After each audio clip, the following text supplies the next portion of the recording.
working in Vegas. Actually. Oh, Vegas. What, showgirl? No. I'm not tall enough to be a showgirl, but I was doing a musical review, and I was the singer in the review. So were you were you on stage too? Did you go on stage? Oh, yeah. Wow, you guys are all over.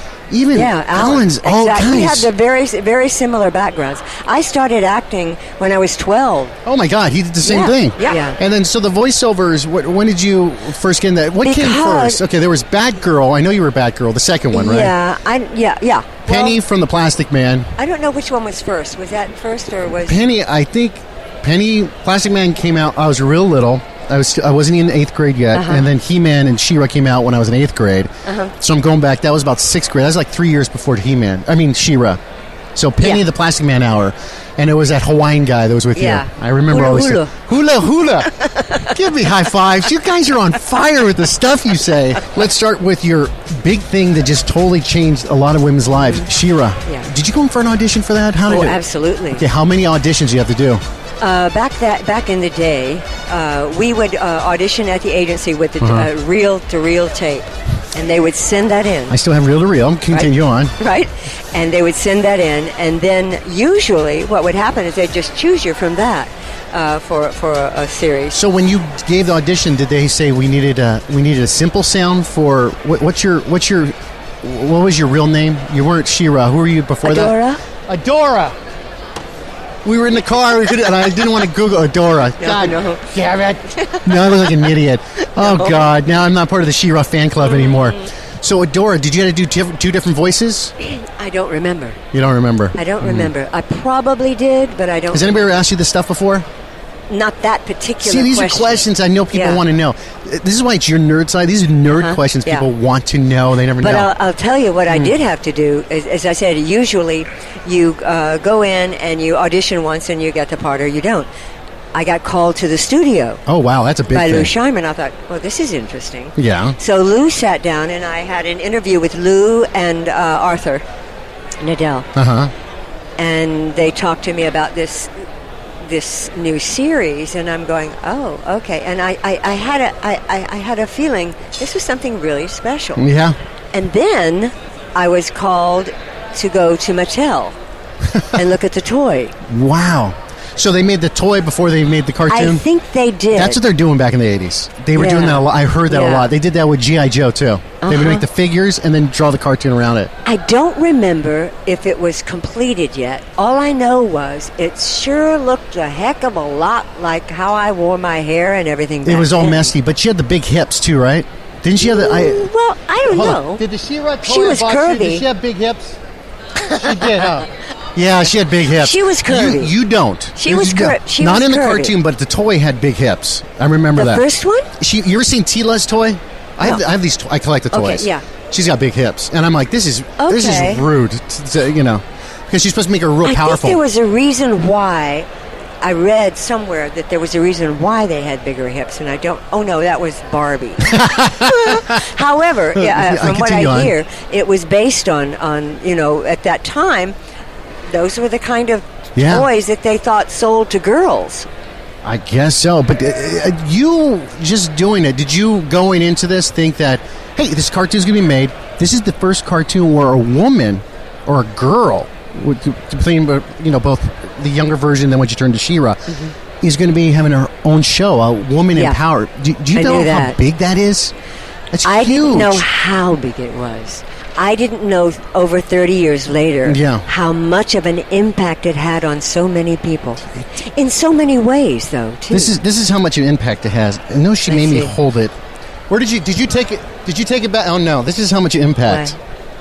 This is my wife's. That's my wife's powder thing to clean her thing. This is all over the house. The toys, the cells, everything. Yep. But this is before, and I said, I'm doing an interview with you. I said, she's going to be on the show. They said yes. And she's all, oh my God, I got to come. You made a difference between girls knowing that they can be, I mean, all we had is He-Man. I mean, I know most people are like, Aaron, it's a cartoon. Yeah, but you're in power and you're leading something, and it's the 80s. Well, that was the important thing about it. She was the first animated female. That's it. Yes. And and there were little children, little girls, up until the age of 12, who would come home from school, and guys too. Actually, I've heard a lot of stories.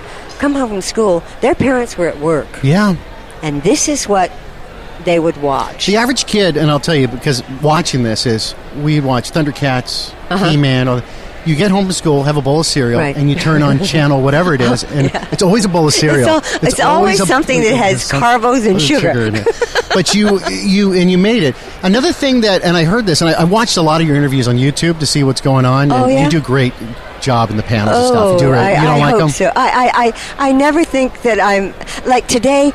The lights were kind of blinding me, and I thought, my brain not working. The question is, was your host good? Oh, if you can make the audience laugh and pull some good questions out of you, then you're perfect. It was great is I found out, I never knew this, you never got to punch a man or anything like that. You had to punch the robots. It was never, like, you couldn't, it was always the robots. That was the difference between He-Man and She-Ra. Yeah, that wasn't right. It was. Why? Because She-Ra was so smart, she didn't have to.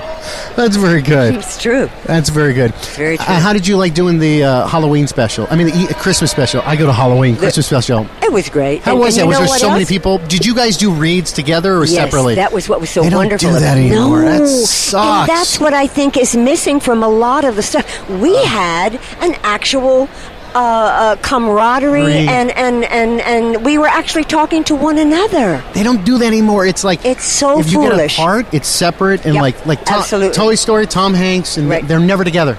You read your part, you get to see it, boom, and they mix it in together. And it's a strange thing. It's kind of like having analog and digital. Yeah. A lot of people don't know it, don't care about it, but people who like the nuances in analog know. And you keep in contact with the rest of the cast besides this guy down there? Oh, yeah. John, and I talk to John every now and then. How's he doing? He's great. He's shy, huh? He's so shy. God, does he know what kind of bread he can make doing this? He doesn't need the money. I know that, but... And it's just he could not stand like a convention hall like this with the noise, and he couldn't. Does he do interviews at all? No, nothing, huh? Nothing. Wow. No, he's a hard cookie to crack. He is. He's very happy doing his art. He and he and Alan get together more often than he and I do. That's what Alan told me. Alan's I told him the next time they go to the deli, they have to invite me. So. Can anybody reach you? I don't do Twitter. You don't? Facebook? No. Facebook, yes, is what the heck? I guess it's She-Ra. Do you use the She-Ra handle? Melindy Britt, voice of She-Ra, Princess of Power. Okay, we'll do that. And then on Instagram, it's She-Ra.MelindyBritt. Okay, this is what I'm going to do. You're going to have me like you as a friend. Okay. Okay, and then when the show goes up, I'm telling everybody, on the front of the webpage, it's going to have all that stuff to add to it, okay? And this lovely gentleman here right now is a She-Ra fan. He wants your autograph. Okay, we're going to wrap it up like that. Thank you so much. Thank you. No. She did She-Ra. She was awesome. She signed everything we wanted and more. She was just awesome. I loved her. And the episodes were good. And we did talk to us about her, and it's kind of amazing. She never got to punch anything. She only got to kick robots. She never got to punch anybody. Well, she never hit a person. She only got to kick and beat up robots. That was it. So what do you think about that? A little sexist? Oh, of course it is. Say that. Of course it is. In the honor of Grayskull. Okay, real fast, we got another email we want to read because we want to give out another family 4-pack tickets to Disneyland. All right, who's this one from today and who we going to? Who we got? All right. Well, thank you so much for your email from Craig Listern from San Francisco, California. Wow. Explain Superwoman to me. I'm reading a far bit of the Rebirth stuff and trying to catch up on a certain series. I miss a lot of the lead into the events that caused Rebirth to happen and completely avoided New 52. Some things still don't make sense, though I think I'm figuring them out based on context. The one that's currently escaping me is Superwoman. The info blurb in one of my comics says she's Lois Lane with Superman's powers, but there is no mention of her doing anything like this in either my Superman or Super Son series. So, do I start with the good news or the bad news? Wow, they really get into this, don't they? Let's do the good news first. Okay, good news. Well, this is still some spoilers, but the thing started with New 52 in the Superman. So when he did die, several of the characters were present at the scene, including Lois Lane and Lana Lang, and a radiation released by his death actually put powers into them.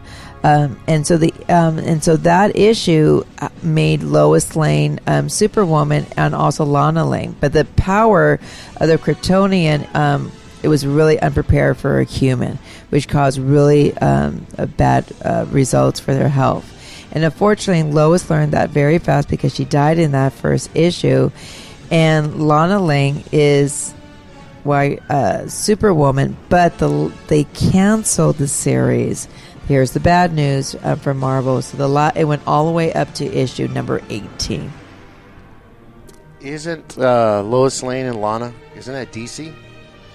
Did I say Marvel? Yeah, you said Marvel. I'm sorry. I kind of lost you a little bit in there, so I'm assuming that she did get the powers, and they were grace to her, and she got them through some kind of... She couldn't handle the powers, so she died off, and they didn't like it, and the story wasn't selling well, so they discontinued the whole story and went in a new direction. You mean you're talking from the executive board room?